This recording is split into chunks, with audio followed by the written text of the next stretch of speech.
नमस्कार बच्चों, कैसे हैं आप सभी लोग। मुझे उम्मीद है कि आप लोग अच्छे होंगे। तो आज की इस वीडियो में हमको पढ़ना है पार्ट 3, जिसका नाम है नाखून क्यों बढ़ते हैं। तो बच्चों, ये एक निबंध है जिसके लेखक हैं, मतलब जिसको लिखा है आचार्य हजारी प्रसाद द्विवेदी जी ने। ठीक है, इनका जन्म हुआ था 1907 बलिया उत्तर प्रदेश में और इनकी मृत्यु हुई थी 1989। क्या है?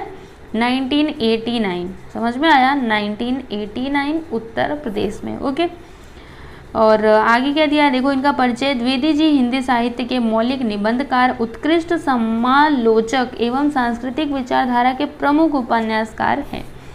आपका व्यक्तित्व बड़ा प्रभावशाली और आपका स्वभाव बड़ा सरल और उदार था। आप हिंदी, अंग्रेजी, संस्कृत और बांग्ला भाषाओं के विद्वान थे। इनकी प्रमुख कृतियाँ देख लेते हैं। तो अशोक के फूल, कल्पलता, ये क्या है? निबंध है। फिर बाण भट्ट की आत्मकथा पुनर्नवा, ये क्या है? उपन्यास है। गद्य संबंधी देख लेते हैं। तो प्रस्तुत वैचारिक निबंध में आचार्य हजारी प्रसाद ने नाखून बढ़ने को पशुता का चिन्ह माना है। नाखून पशुता, बुराइयों का प्रतीक है। आपका कहना है कि जिस तरह नाखून बढ़ने पर हम उसे काट देते हैं, ठीक उसी तरह यदि किसी में बुरी आदतें आ जाएं तो उन्हें त्याग देना चाहिए। ठीक है बच्चों, तो ये था गद्य संबंधी। इसमें आप ज़्यादा सोचिए मत। ठीक है, अभी तो हम क्या पढ़ रहे हैं? Only introduction. ठीक है, अभी हमने लेखक के बारे में पढ़ा, फिर हमने यहाँ पे गद्य संबंधी मतलब इस पार्ट से संबंधित बातें पढ़ी। ठीक है, तो यहाँ पे आपको ज़्यादा सोचने की ज़रूरत नहीं है। जब आप ये लेसन पढ़ना स्टार्ट करोगे ना, आपको सारी चीज़ें एक एक करके क्लियर होती जाएंगी। ओके, तो इम्पोर्टेंट क्या है यहाँ पे? लेसन इम्पोर्टेंट है ना, क्योंकि एग्जाम में तो लेसन ही आते हैं। चलो अभी स्टार्ट करते हैं और फिर देखते हैं यहाँ पे फर्स्ट पैराग्राफ में दिया क्या है।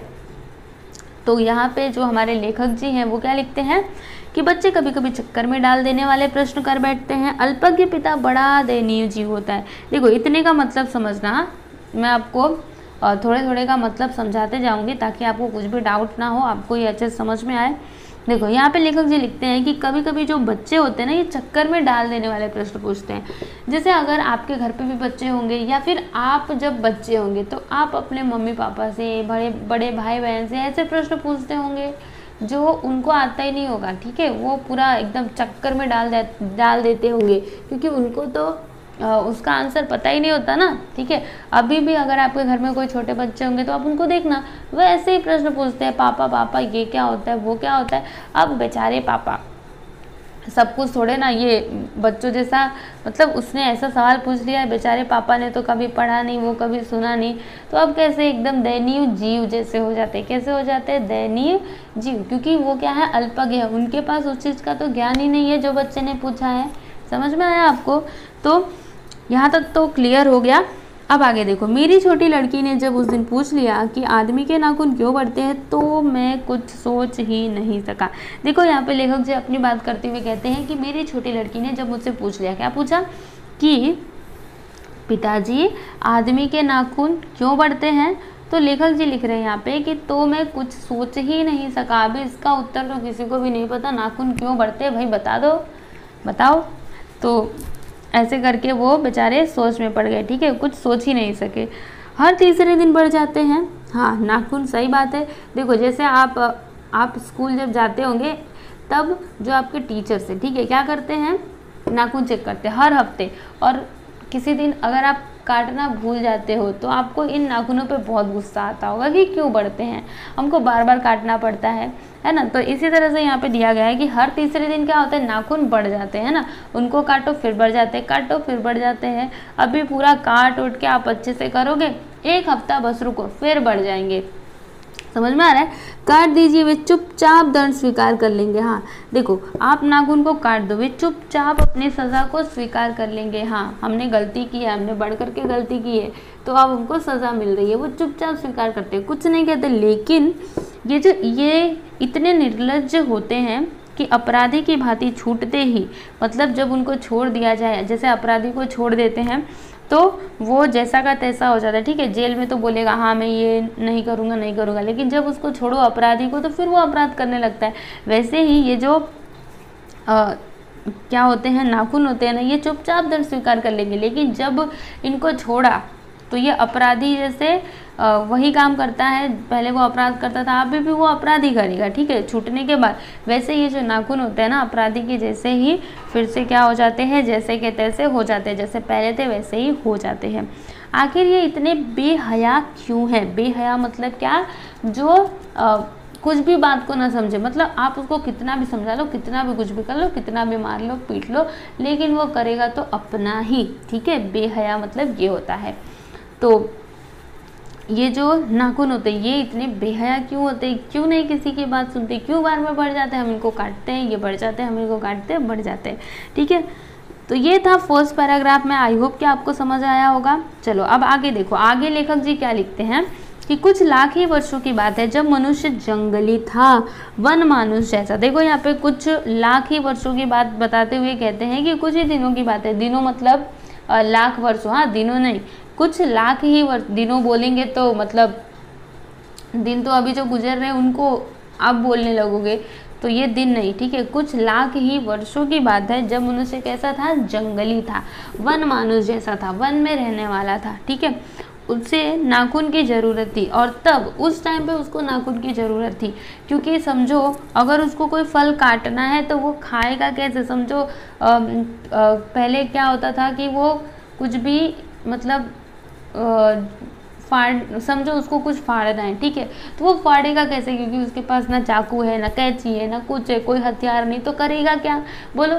तो वो अपने नाखूनों का यूज़ करेगा। तो उस टाइम पे उनको नाखूनों की ज़रूरत थी। उसकी जीवन रक्षा के लिए नाखून बहुत ज़रूरी थे, और उसकी जीवन रक्षा के लिए नाखून बहुत ज़रूरी थे, क्योंकि अगर नाखून नहीं रहेंगे, वो कुछ खा पी नहीं पाएगा, तो फिर वो जिएगा कैसे? अगर उसको जीवन यापन करना है तो नाखून तो चाहिए, ठीक है। असल में वही उसके अस्त्र थे, और असल में जो उसके नाखून थे ना, वही उसके क्या थे? असली अस्त्र थे, ठीक है। दांत भी थे, पर नाखून के बाद ही उनका स्थान था। मतलब दांत भी एक तरह से अस्त्र थे, क्योंकि वो दांतों से कुछ भी काट काट करके खाता था। चाकू नहीं थे कि वो चाकू से काट करके खा लेगा, नहीं, दांतों से काट काट करके खाता था, ठीक है। तो ये भी क्या थे? उनके अस्त्र थे, लेकिन नाखूनों के बाद उनका स्थान था। पहला स्थान किसका था? नाखून का, ठीक है।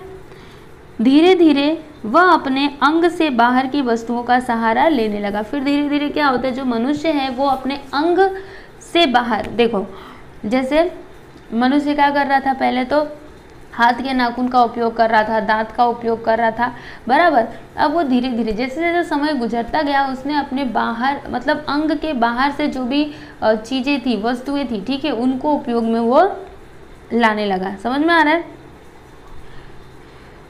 उसने हड्डियों के भी हथियार बनाए। मनुष्य धीरे धीरे और आगे बढ़ा, उसने धातु के हथियार बनाए, इतिहास आगे बढ़ा। देखो फिर कुछ दिनों के बाद क्या हुआ? जो मनुष्य थे उसने क्या किया? उसने क्या किया? हड्डियों के हथियार बनाए, है ना, आपने इतिहास में पढ़ा होगा, हड्डियों के हथियार बनाते थे। फिर थोड़ा और अगर आगे बढ़ते जाएंगे तो उसने क्या किया? मतलब मनुष्य ने धातुओं के हथियार बनाए, ठीक है ना, समझ आया आपको इतना? कभी कभी मैं हैरान होकर सोचता हूँ कि मनुष्य आज अपने बच्चों को नाखून न काटने पर डांटता है, वे रोज बढ़ते हैं। देखो यहाँ पे लेखक जी बोल रहे हैं कि कभी कभी मैं हैरान होकर सोचता हूँ, जैसे देखो अगर आपने नाखून नहीं काटा है, समझो आपके पापा या फिर मम्मी की नज़र पड़ गई, फिर तो आप खूब डांट सुनते हो। अच्छा, मम्मी और पापा जाने भी देंगे तो स्कूल में जाओगे ना तो टीचर तुमको बहुत सुनाएंगे अगर नाखून बड़े रहे तो, ठीक है। तो यहाँ पे लेखक जी बोल रहे हैं कि अगर जब हम कभी कभी मैं हैरान होकर के सोचता हूँ, मैं हैरान होकर के सोचता हूँ कि मनुष्य आज अपने जो आदमी है, मनुष्य है, ये क्या करता है? अपने बच्चों को आज नाखून न काटने पर डांटता है, ठीक है। वे क्या करते हैं? रोज बढ़ते हैं, नाखून तो रोज बढ़ते हैं, है ना। मुझे ऐसा लगता है कि मनुष्य अब नाखून को नहीं चाहता। फिर यहाँ पे लेखक जी बोल रहे हैं कि मुझे ऐसा लगता है कि जो मनुष्य है अब उसको नाखून नहीं चाहिए, वो नाखून को नहीं चाहता। ये उसकी भयंकर पाशवी वृत्ति के जीवंत प्रतीक है। ये जो नाखून है ये क्या है? उसकी भयंकर पाशवी मतलब पशुवत, ठीक है, जो इसकी पशुवत वृत्ति है, इसके जीवंत प्रतीक हैं। कौन? नाखून। मनुष्य की पशुता को जितनी बार भी काट दो वो मरना नहीं चाहती। देखो मनुष्य की जो पशुता है, पशुवत, ठीक है, पशुओं जैसा व्यवहार, तो उसकी पशुता को आप जितना, जैसे नाखून होते हैं, नाखून को कितना भी काट दो, पर उनका काम है बढ़ना, वो बढ़ेंगे, बराबर। तो ऐसे ही मनुष्य की जो पशुता है, इसको आप जितनी बार भी काट दो वो मरना नहीं जानती। समझ में आया आपको इतना? अगर आदमी अपने शरीर की, मन की और वाक की अनायास घटने वाली वृत्तियों के विषय में विचार करे तो उसे अपनी वास्तविक प्रवृत्ति पहचानने में बहुत सहायता मिलेगी। देखो यहाँ पे लेखक जी क्या लिख रहे हैं, सहायता मिलेगी नहीं है, मिले है, ठीक है। यहाँ पे लेखक जी ने लिखा है कि अगर आदमी अपने शरीर की, मन की, ठीक है, जो भी घटनाएं घट रही हैं अगर उन पर विचार करे, उनके विषय में विचार करे तो फिर वह अपनी वास्तविक प्रवृत्ति को पहचान सकता है। मतलब उसको अपनी वास्तविक प्रवृत्ति को पहचानने में मदद मिलेगी कि हम इंसान हैं, हमारी प्रवृत्ति क्या होनी चाहिए और अब भी इस टाइम पे हमारी प्रवृत्ति क्या है, ठीक है। मनुष्य की नख बढ़ा लेने की जो सहजात वृत्ति है वह उसके पशुत्व का प्रमाण है। देखो बच्चों यहाँ पे कितनी बड़ी बात बोली जा रही है। देखो आप सभी भी ऐसा मत करना। हाँ, क्या बोल रहे हैं यहाँ पे कि मनुष्य की नख बढ़ा लेने की जो सहजात वृत्ति है, मतलब अभी तो लोग क्या करते हैं, शौक की वजह से क्या करते हैं, नाखून बढ़ा लेते हैं। तो बच्चों नाखून बढ़ाना बहुत अच्छी बात नहीं है, ठीक है, बहुत बुरी बात होती है नाखून बढ़ाना। देखो एक तो वो देखने में भी अच्छा नहीं लगता, क्योंकि नाखून किसके बड़े होते हैं, बोलो बोलो, नाखून किसके बड़े होते हैं, जो वन मानुस होते हैं, क्योंकि उनको नाखून की ज़रूरत होती है कुछ भी चीरने के लिए, फाड़ने के लिए, ठीक है, वो कुछ भी खा लेते हैं, मांस वगैरह खा लेते हैं, तो इसके लिए उनको नाखूनों की ज़रूरत पड़ती है। लेकिन हम तो इंसान है ना, हमें इन नाखूनों की भला क्या ज़रूरत, बोलो, झूठ मूठ का क्यों बढ़ाने का। समझ में आ रहा है? तो ये जो नाखून बढ़ा लेने की जो प्रवृत्ति है ना, ये क्या है, ये पशुता की निशानी है, क्योंकि पशुओं के ही नाखून बड़े होते हैं। हम तो इंसान है भाई, इंसानों की तरह रहेंगे ना। समझ में आ रहा है? इसलिए आप में से अगर किसी के भी नाखून बड़े हैं तो प्लीज़ उन्हें काटिए, क्योंकि जब आप खाना खाते हो, हाथ से खाना खाओगे, वो आपके मुंह में आपके जो नाखून रहेंगे उसमें जो गंदगी रहेगी वो आपके मुंह के साथ आपके पेट में जाएगा, फिर तरह तरह की बीमारियाँ होंगी। समझ में आ रहा है? इसलिए आप लोग नाखून मत बढ़ाइएगा, क्योंकि ये तो पशुता का प्रमाण है। समझ में आया? भले लोग जो होते हैं ना वो कभी भी नाखून नहीं बढ़ाते हैं, आप भी मत बढ़ाइएगा। उन्हें काटने की जो प्रवृत्ति है वह उसकी मनुष्यता की निशानी है। देखो जब भी नाखून बढ़े तो आप उनको क्या करना, काट लेना, यही आपकी मनुष्यता की निशानी है, तभी आप मनुष्य कहलाओगे। वैसे अगर नाखून बढ़ा बढ़ा करके घूमोगे फिर तो ये पशुओं जैसा हो गया ना। चलो आगे देखो। मेरा मन पूछता है मनुष्य किस ओर बढ़ रहा है, पशुता की ओर या मनुष्यता की ओर। देखो यहाँ पे लेखक जी बोल रहे हैं कि मेरा मन पूछता है, क्या पूछता है, कि मनुष्य किस ओर बढ़ रहा है, पशुता की ओर बढ़ रहा है या फिर मनुष्यता की ओर। अभी लेखक जी ने ऐसा यहाँ पर क्यों लिखा है, क्योंकि वो जानते हैं, वो देखते हैं। अभी आज के टाइम पे अगर आप देखोगे ना तो ज़्यादातर लोगों के नाखून बड़े ही होते, छोटे तो बहुत कम लोगों के होते हैं। तो यहाँ पे लेखक के मन में सवाल है कि ये जो मनुष्य है ये पशुता की ओर बढ़ रहा है या फिर मनुष्यता की ओर। समझ में आया? अस्त्र बढ़ाने की ओर या अस्त्र काटने की ओर। फिर इनके मन में एक और सवाल है कि अस्त्र काटने की ओर बढ़ रहा है या फिर अस्त्र बढ़ाने की ओर बढ़ रहा है। मेरी निर्बोध बालिका ने मानो मनुष्य जाति से ही प्रश्न किया है, जानते हो नाखून क्यों बढ़ते हैं? यह हमारी पशुता के अवशेष हैं। मैं भी पूछता हूँ, जानते हो ये अस्त्र शस्त्र क्यों बढ़ रहे हैं? ये हमारी पशुता की निशानी है। स्वराज होने के बाद स्वभावतः ही हमारे नेता और विचारशील नागरिक सोचने लगे हैं कि इस देश को सच्चे अर्थ में सुखी कैसे बनाया जाए। हमारी परंपरा महिमामयी और संस्कार उज्जवल है, क्योंकि अपने आप पर अपने आप द्वारा लगाया हुआ बंधन हमारी संस्कृति की बहुत बड़ी विशेषता है। चलिए आपको मैं ये वाला समझाती हूँ। इसमें क्या दिया गया है, यहाँ पे लेखक जी क्या बोल रहे हैं कि मेरी निर्बोध बालिका ने मानो मनुष्य जाति से ही प्रश्न किया हो। मतलब यहाँ पे लेखक जी बोल रहे हैं कि ये जो मेरी निर्बोध बालिका है इसने मानो कि पूरी मनुष्य जाति से ही प्रश्न किया हो कि जानते हो नाखून क्यों बढ़ते हैं। यह हमारी क्या है, पशुता के अवशेष हैं। अवशेष मतलब क्या होता है, अवशेष मतलब जैसे समझो आपके थाली में खाना रखा हुआ है, ठीक है, तो आपने सब कुछ खा लिया, अभी एक दो दाना छोड़ दिया तो वो क्या हो गया, अवशेष हो गया। समझ में आ रहा है? तो इस तरह से ये जो नाखून बढ़ने की वृत्ति है, मतलब नाखून जो बार बार बढ़ जाते हैं, ये हमारे पशुता के क्या है, अवशेष है। मतलब बचे हुए चीज़ें, सारी चीज़ें तो चली गई, हम इंसान तो बन गए, लेकिन ये जो नाखून बढ़ने बढ़ने का जो सिलसिला है ये तो चलता ही रहा, ये हमारे पशुता के क्या है, अवशेष है। मैं भी पूछना चाहता हूँ, यहाँ पे लेखक जी बोल रहे हैं कि मैं भी पूछना चाहता हूँ, जानते हो ये अस्त्र शस्त्र क्यों बढ़ रहे हैं। मतलब यहाँ पे लेखक जी क्या कह रहे हैं कि जानते हो ये अस्त्र शस्त्र क्यों बढ़ रहे हैं। अस्त्र शस्त्र मतलब आपको पता है ना, जिससे लड़ाइयाँ लड़ी जाती है, ठीक है। अस्त्र शस्त्र क्यों बढ़ रहे हैं, ये हमारी पशुता की निशानी है, ये हमारी क्या है, पशुता की निशानी है। अस्त्र शस्त्र बढ़ रही है, हमारी किसकी निशानी है, पशुता की। स्वराज होने के बाद स्वभावतः ही हमारे नेता और विचारशील नागरिक सोचने लगे हैं कि इस देश को सच्चे अर्थ में सुखी कैसे बनाया जाए। देखो यहाँ पे लेखक जी बोल रहे हैं कि स्वराज होने के बाद, मतलब हमारा राज्य होने के बाद, हमारा देश आज़ाद होने के बाद, ठीक है, स्वभावतः ही ये जो हमारे नेता और विचारशील नागरिक है वे सोचने लगे हैं कि इस देश को सच्चे अर्थ में सुखी कैसे बनाया जाए, सच में अपने देश को सुखी कैसे बनाया जाए। क्योंकि आप सभी को पता है जब अंग्रेज हमारे देश में आए थे तो उन्होंने हमको कितना परेशान किया था, है ना। हमारा देश बहुत दुख से गुजर रहा था, तो इसके लिए कितने सारे जो हमारे फ्रीडम फाइटर्स थे उन्होंने बहुत स्ट्रगल किया, है ना। तो यहाँ पे जब हमारा स्वराज आ गया, ठीक है, तब ये लोग सोचने लगे कि कैसे करके क्या किया जाए, ठीक है, ये बारे में सोचने लगे कि कैसे अपने देश को सुखी बनाया जाए। हमारी परंपरा महिमामयी और संस्कार उज्जवल है, क्योंकि अपने आप पर अपने आप द्वारा लगाया हुआ बंधन हमारी संस्कृति की बहुत बड़ी विशेषता है। अभी बच्चों इसको थोड़ा ध्यान से समझना, क्योंकि यहाँ पे जो हिंदी लिखी गई है अगर आप डायरेक्टली इसको पढ़ोगे तो आपको समझ नहीं आएगा, ठीक है। तोड़ के पढ़ो, थोड़ा थोड़ा समझने की कोशिश करो, समझ आएगा।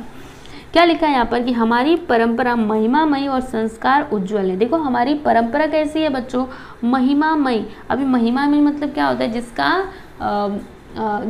जिसका लोग गुणगान करते हो, ठीक है। महिमा पता होती है ना, किसी की महिमा, आहा तुम्हारी महिमा तो न्यारी है, समझ में आ रहा है। तो ऐसे तो हमारी परंपरा कैसी है, महिमामयी, और संस्कार हमारे कैसे हैं, उज्जवल हैं। हमारे संस्कार उज्जवल है, क्यों, क्योंकि अपने आप पर अपने द्वारा, देखो अपने आप पर अपने द्वारा लगाया हुआ बंधन हमारी संस्कृति की क्या है, बहुत बड़ी विशेषता है। क्योंकि जो इंसान होते हैं ना वो अपने आप पर और खुद से ही बंधन लगा लेते हैं। देखो अगर हमारे ऊपर कोई दूसरा बंधन लगाए तो वो तो अलग बात है, हम तो ज़बरदस्ती, मतलब उसने हमको ज़बरदस्ती इधर बिठा करके रखा हुआ है। लेकिन जब हम जैसे अभी पढ़ाई की बात करते हैं, क्योंकि अभी हम पढ़ाई कर रहे हैं, अभी आप लोग भी स्टूडेंट हो तो पढ़ाई वाला एग्जाम्पल जल्दी से समझ जाओगे। जैसे हम क्या करते हैं, अभी हम पढ़ने बैठे, ठीक है, तो हमने अपने आप पर बंधन लगाया कि हमको तो ये इतना कंप्लीट करके ही उठना है, जब तक हम इतना कंप्लीट नहीं करेंगे तब तक नहीं उठेंगे। तो ये क्या किया हमने, अपने आप पर बंधन लगाया, ठीक है। तो इसको कहते हैं बंधन लगाना, मतलब किसी चीज़ में अपने आप को बांध करके रखना, समझ में आ रहा है। तो हमने बोला है कि हम तो इतनी पढ़ाई कर लेंगे तभी उठेंगे, तो ये होता है बंधन, ठीक है ना, समझ में आया आपको। तो यही हमारी संस्कृति की बहुत बड़ी विशेषता है, क्योंकि लोग क्या करते हैं, अपने आप पर और अपने ही द्वारा बंधन लगा लेते हैं, समझ में आया। चलो आगे देखो, मनुष्य पशु से किस बात में भिन्न है, उसमें संयम है, दूसरे के सुख दुख के प्रति संवेदना है, श्रद्धा है, तप है, त्याग है। देखो बच्चों मनुष्य पशु से किस बात में भिन्न है, मतलब मनुष्य जो है वो पशु से किस बात में अलग है, कैसे अलग है।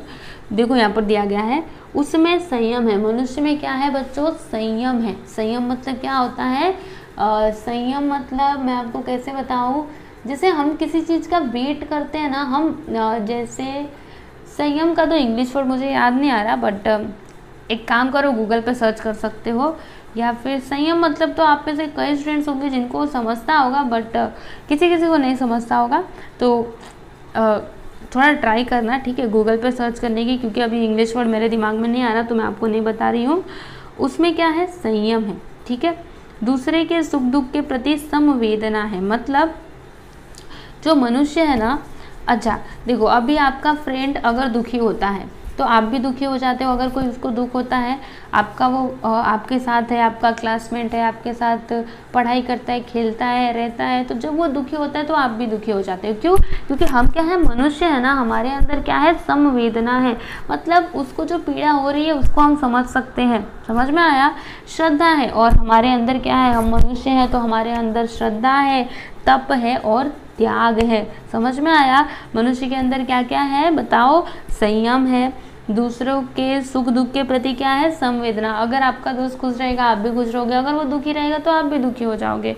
फिर श्रद्धा है हमारे अंदर, तप है और त्याग है। ठीक है, इसलिए मनुष्य झगड़े टंटे को अपना आदर्श नहीं मानता, गुस्से में आकर चढ़ दौड़ने वाले अविवेकी को बुरा समझता है। देखो इसी वजह से, इसीलिए जो मनुष्य है, ठीक है, झगड़े टंटे को अपना आदर्श नहीं मानता, मतलब जो भी झगड़ा होता है, ठीक है, उसको वो अच्छे नहीं मानते, मतलब वो नहीं चाहते कि कभी भी झगड़ा हो। गुस्से में आकर चढ़ दौड़ने वाले अविवेकी को बुरा समझता है। और जो मनुष्य होता है जो गुस्से में आकर के, जैसे गुस्से में एकदम से गुस्से में आ जाते, फिर ना इधर का देखा ना उधर का, कुछ नहीं सोचा, फिर दौड़ ही गए मारने के लिए, हम इसको मार देंगे, ये कर देंगे, वो कर देंगे। तो ये क्या है? अविवेकी लोग हैं। ठीक है, तो इसको हम बुरा समझते हैं। हम कभी झगड़ा होता है तो हम उसको बोलते हैं क्या, अरे बाबा झगड़ा हो रहा है। नहीं, हम तो झगड़ा छुड़ाना चाहते हैं, तो झगड़ा हमारे लिए अच्छी बात नहीं है, क्योंकि बच्चों हम क्या है? मनुष्य है, तो हमें सबके साथ अच्छे से रहना चाहिए, किसी से भी झगड़ा नहीं करना चाहिए। समझ में आया? वचन, मन एवं शरीर से किए गए असत्य आचरण को गलत मानता है। देखो जो मनुष्य होता है, चाहे आप वचन से करो, मन से करो या फिर शरीर से करो, ठीक है, अगर आपने असत्य आचरण मतलब झूठा कोई भी आचरण किया है तो फिर ये क्या है? गलत है। ठीक है, इसलिए बच्चों मैं आपको यहाँ पर बता दूँ, देखो बिना ज़रूरत के आप झूठ मत बोला करो, क्योंकि झूठ बोलना ये अगर हम मनुष्य हैं तो हमको झूठ भी नहीं बोलना चाहिए। देखो अपने मतलब मुख से झूठ नहीं बोलना चाहिए, मन से, फिर क्या दिया यहाँ पे? शरीर से। ठीक है, असत्य आचरण नहीं करना चाहिए, गलत आचरण नहीं करना चाहिए, ये सभी क्या है? गलत है। ओके, चलो आगे देखो। ऐसा कोई दिन आ सकता है जब मनुष्य के नाखूनों का बढ़ना बंद हो जाएगा। फिर यहाँ पे देखो लेखक जी क्या कह रहे हैं कि ऐसा कभी दिन आ सकता है जब मनुष्य के नाखूनों का बढ़ना क्या हो जाएगा? बंद हो जाएगा। प्राणी शास्त्रियों का ऐसा अनुमान है कि मनुष्य का अनावश्यक अंग उसी प्रकार झड़ जाएगा जिस प्रकार उसकी पूंछ झड़ गई। देखो यहाँ पे लेखक जी लिख रहे हैं कि जो प्राणी शास्त्री हैं, ठीक है, इनका ऐसा अनुमान है, मतलब ये लोग ऐसा अनुमान लगा रहे हैं कि जो मनुष्य के अनावश्यक अंग हैं, ठीक है, वो क्या हो जाएंगे? झड़ जाएंगे। जैसे मनुष्य की पूंछ झड़ गई, जैसे आप इतिहास में पढ़े होंगे पहले कि मनुष्य पहले कैसा था? बंदर जैसा था, उसकी पूंछ होती थी, तो धीरे धीरे पूंछ क्या हो गए? झड़ गए। तो इसी तरह से अगर कोई अनावश्यक अंग है, मतलब जिसकी हमको ज़रूरत ही नहीं पड़ती लेकिन फिर भी वो है, तो वो क्या हो जाएंगे? झड़ जाएंगे। उस दिन मनुष्य की पशुता भी लुप्त हो जाएगी। फिर यहाँ पे लेखक जी लिख रहे हैं कि जिस दिन ऐसा हो गया ना, तो उस दिन मनुष्य की जो पशुता है, जो पशुवत व्यवहार है उसके अंदर, वो भी क्या हो जाएगी? लुप्त हो जाएगी।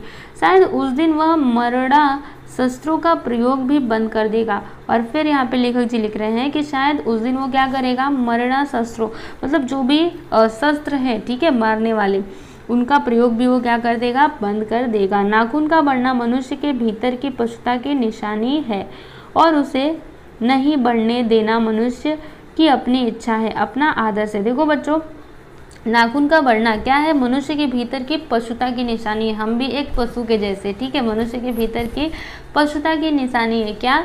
नाखून का बढ़ना, और उनको न बढ़ने देना, उनको समय समय पे काटना, ये किसकी निशानी है बच्चों? मनुष्यता की निशानी है, अपना आदर्श है, ठीक है, अपनी इच्छा है कि हम मनुष्य हैं, हमको ऐसा नहीं करना है, हमको नाखून नहीं बढ़ने देना है, हम इसको काटते रहेंगे, तू चाहे जितना भी बढ़ जा लेकिन हम तुझे बढ़ने नहीं देंगे, चाहे जितनी भी कोशिश कर ले हम तो तुझे काटेंगे ही। मनुष्य में जो घृणा है, जो अनायास बिना सिखाए आ जाती है, वह पशुत्व का द्योतक है। देखो यहाँ पे लेखक जी क्या लिख रहे हैं कि मनुष्य में जो घृणा है, मतलब मनुष्य के अंदर जो घृणा है वो क्या है? जो अनायास बिना सिखाए आ जाती है। कोई आपको सिखाता है क्या कि आप घृणा करो? नहीं, वो तो अपने आप ही आ जाता है। तो ये क्या है? पशुत्व का द्योतक, मतलब पशुत्व का प्रतीक है। जब हम किसी से घृणा करते हैं तो ये क्या है? पशुत्व का प्रतीक है, ठीक है। अपने को संयत रखना, दूसरे के मनोभावों का आदर करना मनुष्य का स्वधर्म है। देखो बच्चों, अपने को संयत रखना और दूसरों के जो मन के भाव है, ठीक है, उनका आदर करना, ये क्या है? मनुष्य का स्वयं का धर्म है, उसको इस धर्म का पालन करना चाहिए। बच्चे यह जाने तो अच्छा हो कि अभ्यास और तप से प्राप्त वस्तुएं मनुष्य की महिमा को सूचित करती हैं। देखो यहाँ पे लेखक जी क्या लिख रहे हैं कि बच्चे यह जाने तो अच्छा हो, क्या जाने तो अच्छा हो कि अभ्यास और तप से प्राप्त वस्तुएं, मतलब बहुत मेहनत करके और तप से जो भी वस्तुएं प्राप्त की गई हैं वे सभी मनुष्य की महिमा को सूचित करती है, क्योंकि उसने क्या किया, अभ्यास और तप से उसको क्या किया है, उन वस्तुओं को उसने पाया है, ठीक है, प्राप्त किया है। समझ में आया? आगे देखो, मनुष्य की चरितार्थकता प्रेम में है, मैत्री में है, त्याग में है, अपने को सबके मंगल के लिए निःशेष भाव से दे देने में है। नाखूनों का बढ़ना मनुष्य की इस अध सहजात वृत्ति का परिणाम है जो उसके जीवन में सफलता ले आना चाहती है। उसको काट देना उसे स्वनिर्धारित आत्मबंधन का फल है जो उसे चरितार्थनता की ओर ले जाती है। नाखून बढ़ते हैं तो बढ़े, मनुष्य उन्हें बढ़ने नहीं देगा। देखो बच्चों यहाँ पे लास्ट पैराग्राफ में क्या दिया गया है इसको आप समझिएगा। मनुष्य की चरितार्था प्रेम में है। मनुष्य की चरितार्था किस में है? आप मनुष्य कब कहलाओगे? जब आपके अंदर क्या हो, प्रेम हो, करुणा हो, ठीक है, मैत्री में हो। मैत्री मतलब क्या, आप मित्रता करो, ना कि किसी से भी झगड़ा कर लो, ठीक है। त्याग में है, अपने को सबके मंगल के लिए, मतलब सबके भले के लिए अपने को जो भी आपका कर्तव्य है, ठीक है, अगर किसी का अच्छा हो रहा है तो आप उसका अच्छा करो, तभी तो आप मनुष्य कहलाओगे ना। ये तो पशु की भांति समझो, यहाँ पे आपके सामने कोई रो रहा है, आपने उसको कुछ पूछा भी नहीं, तो फिर आप इंसान कहेंगे, तो ऐसा तो पशु ही करता है ना। तो वही यहाँ पर दिया गया है। नाखूनों का बढ़ना मनुष्य के उस अंध सहजात वृत्ति का परिणाम है जो उसके जीवन में सफलता ले आना चाहती है। उसको काट देना उस स्वनिर्धारित आत्मबंधन का फल है जो उसे चरितार्थता की ओर ले जाती है, ठीक है। तो यहाँ पे लास्ट में देखो क्या दिया गया है, लेखक जी क्या लिख रहे हैं कि नाखून बढ़ते हैं तो बढ़े, मनुष्य उन्हें बढ़ने नहीं देगा। अगर आपके नाखून बढ़ते हैं तो बढ़े, जो इंसान है, मनुष्य है, वह उनको बढ़ने नहीं देगा, ठीक है बच्चों। तो इस तरह से यहाँ पर जो आपका पाठ था नाखून क्यों बढ़ते हैं ये पूरा कंप्लीट हो गया। अब शब्द वाटिका देख लेते हैं बच्चों। तो वन मानुष मतलब बंदर की एक प्रजाति होती है। पार्श्वी मतलब पशुवत, निर्बोध मतलब अज्ञान, आचरण मतलब बर्ताव व्यवहार, लुप्त मतलब गायब, घृणा मतलब नफरत, द्योतक मतलब प्रतीक और चरितार्था मतलब सार्थकता, ठीक है। चरितार्थता मतलब क्या होता है? सार्थकता। ओके।